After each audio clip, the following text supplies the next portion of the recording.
नमस्कार दोस्तों, ओम शांति। स्वागत है आप सभी का एक मुलाकात कार्यक्रम में।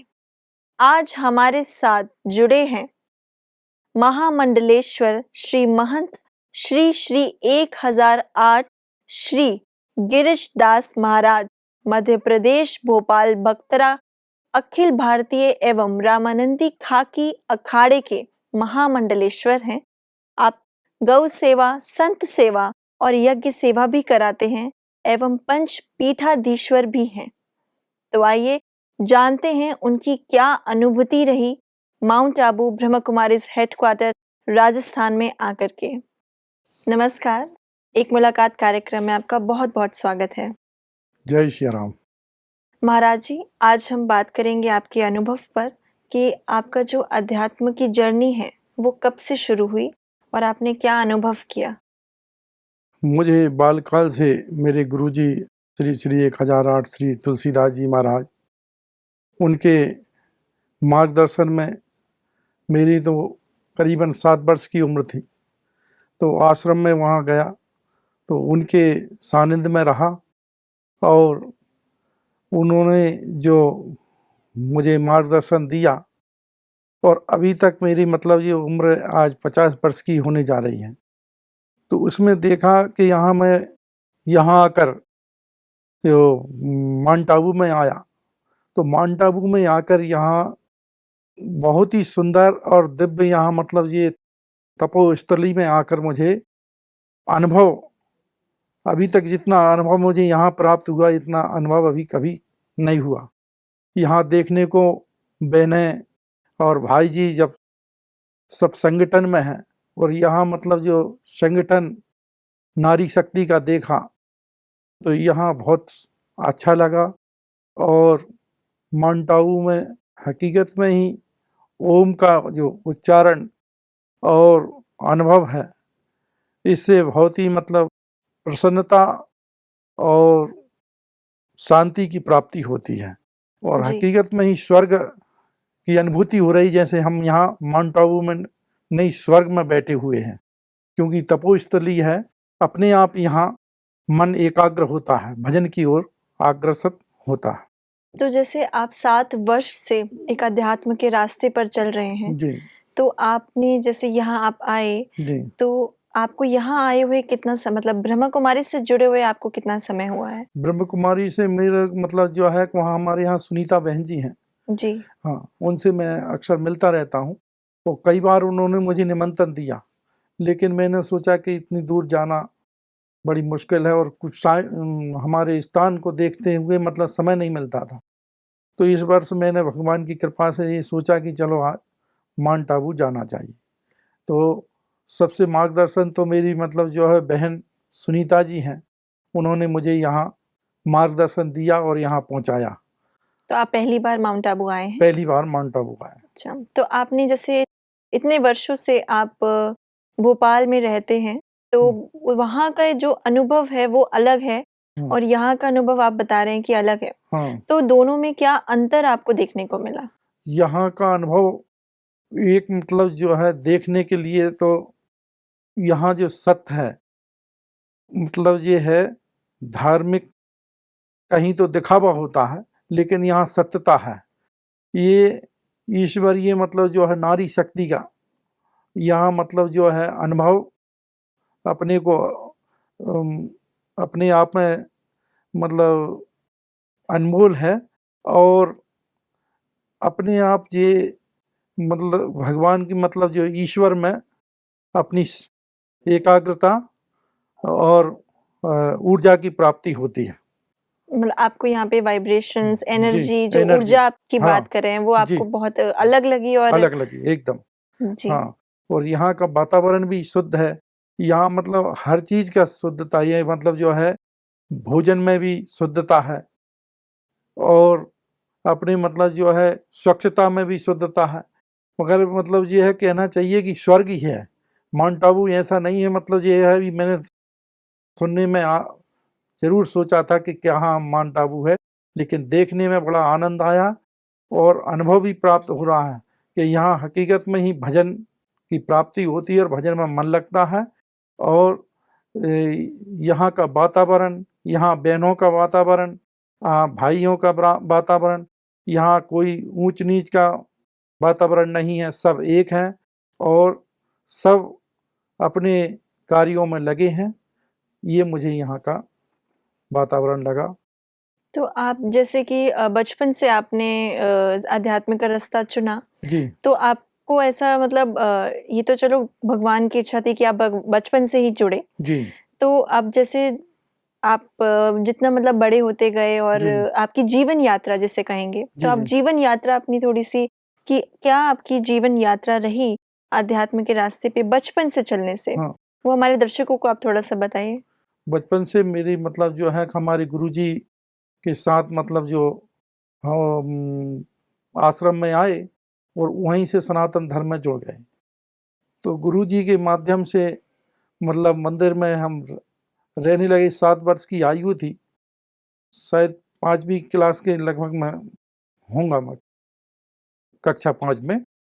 और जब कोई अनुभव नहीं रहता, छोटी सी अवस्था रहती है, जी जी। तो धीरे धीरे महाराज जी ने, मेरे गुरु महाराज ने ये वातावरण में मुझे अपनाया और सनातन धर्म में सेवा करना चाहिए, वृद्धों की सेवा, अनाथों की सेवा, और हमारे यहाँ गौ सेवा भी होती है जी और मतलब जो है संत सेवा होती है।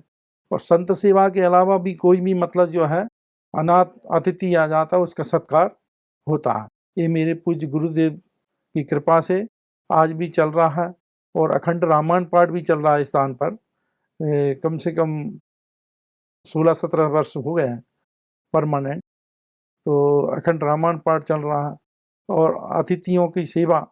लेकिन मुझे यहाँ माउंट आबू में देखने को मिला, तो हम ये सोच रहे हैं कि हम कुछ नहीं कर पा रहे हैं, जितना यहाँ देखने को मिला उससे हमें अपने आप में अनुभव हो रहा है कि यहाँ जो सेवा हो रही है, कहते हैं कि नर ही नारायण है, तो हकीकत में यहाँ माउंट आबू में अपन को देखने को मिलता है कि सही में ही नर ही नर ही नारायण है, नारायण है। नार ही नारायण है।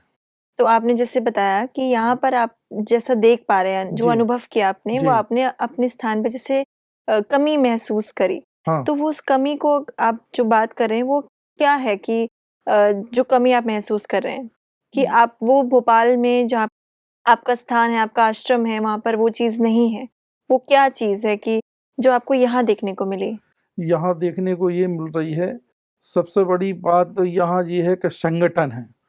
यहाँ चाहे बहनों का संगठन हो, चाहे भाइयों का संगठन हो, अपन परिवार में 4 लोग रहते हैं तो संगठन नहीं कर पाते, लेकिन यहाँ में देखने को मिल रहा है कम से कम 10,000 की जनसंख्या है, लेकिन सबको एक साथ भोजन, एक साथ मतलब बाल भोग, नाश्ता वगैरह सारी व्यवस्थाएं और एकदम सुचारू रूप से चल रही हैं ये व्यवस्थाएं।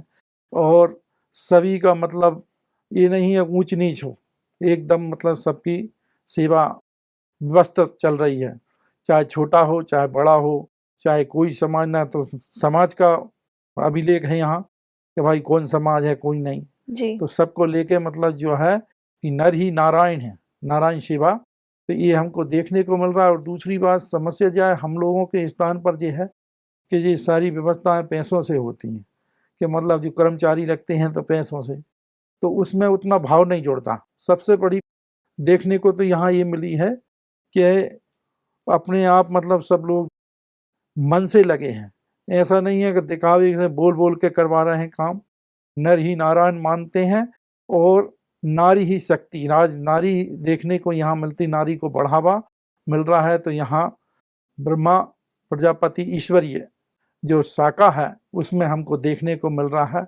ये शासन भी चला रहा है और ये शासन से ज़्यादा यहाँ देखने को हमें मिला कि सीखने को, किसी को तो ब्रह्मा प्रजापति ईश्वरीय जो अपनी कुमारी बहनें हैं और भाई हैं उनसे सीखने को और देखने को मिला।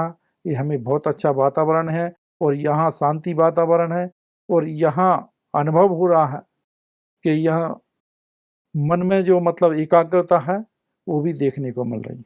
जैसे हम लक्ष्य की बात करें, जी तो आपके जैसे आप जहाँ पे अपनी आध्यात्म की चीज़ें आप फॉलो करते हैं या प्रैक्टिस करते हैं, जी तो उसमें आपका क्या लक्ष्य रहता है?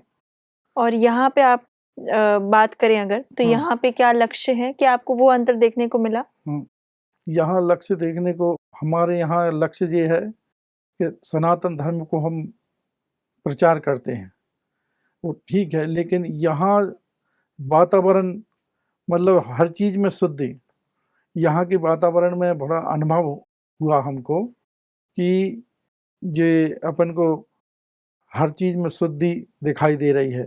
और अपने वातावरण, मतलब ये है कि एकता संगठन में, मतलब वो शक्ति होती कहते हैं ना, कि मतलब जो है संगठन में शक्ति। तो यहाँ देखने को मिला कि भाई जी हैं तो भाई हैं, बहन है तो बहन है, तो सबका वातावरण और सबकी मतलब जो है एकाग्रता, और योग भी चल रहा है यहाँ, तो योग में भी बड़ा अनुभव हो रहा है। आप ये बताइए कि जी। जैसे आप लोग जैसे जो भी प्रैक्टिस करते हैं, कथा करते हैं, हम्म, उसका कोई तो अंतिम लक्ष्य होता है ना, तभी हम कुछ तो पाने के लिए हम कुछ करते हैं ना। जी, तो आप वो थोड़ा बताइए कि आपने वहाँ पर जैसे कुछ तो मतलब आपको लक्ष्य बताया होगा ना, आपके जैसे गुरु रहे होंगे, उन्होंने कि हम ये सब कथा करेंगे, सेवा करेंगे, तो हमें क्या प्राप्ति होगी? उन्होंने ये बताया, सनातन धर्म से जुड़ने का मतलब उद्देश्य ये है ईश्वर की प्राप्ति। ईश्वर की प्राप्ति। हाँ, तो भगवान से जुड़ना।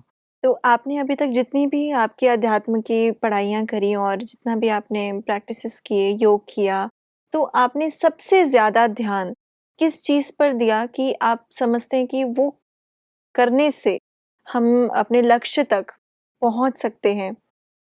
गुरु कृपा से ही हमें मार्गदर्शन मिला कि अतिथि सेवा और संत सेवा और परोपकार ही, बोलते हैं कि परोपकार ही परमो धर्मा, नर ही नारायण मानकर उनकी सेवा करना, अपन को ईश्वर की प्राप्ति करना और मोक्ष की प्राप्ति करना।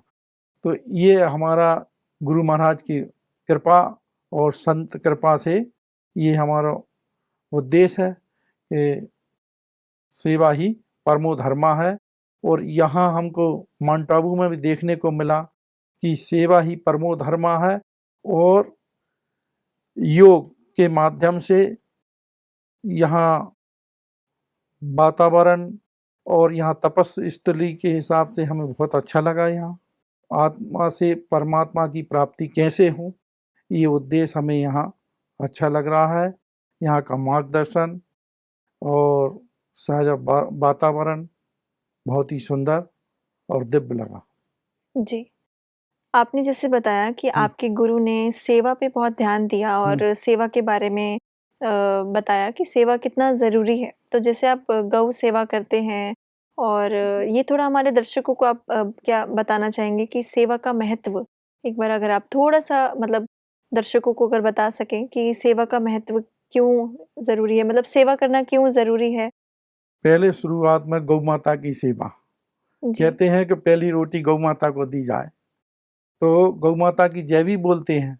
जानते सब हैं कि गौ माता में 33 कोटि देवता हैं, लेकिन गौ माता की सब जय बोलते हैं, लेकिन उसका मार्गदर्शन और उसकी सेवा करना किसी को नहीं आता है।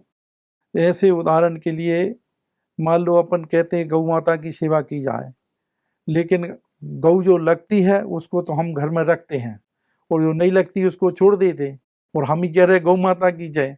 तो मेरा कहने का मतलब ये है, करो सेवा तो मन भाव से करना चाहिए, दिखावे के लिए नहीं। आजकल ज़्यादातर दिखावा ज़्यादा हो रहा है। तो यहाँ मुझे देखने के लिए ब्रह्म कुमारी से ये मिला कि हकीकत में ही यहाँ सत्य है और ईश्वर ही कृपा है, और भोले बाबा की बड़ी कृपा है यहाँ।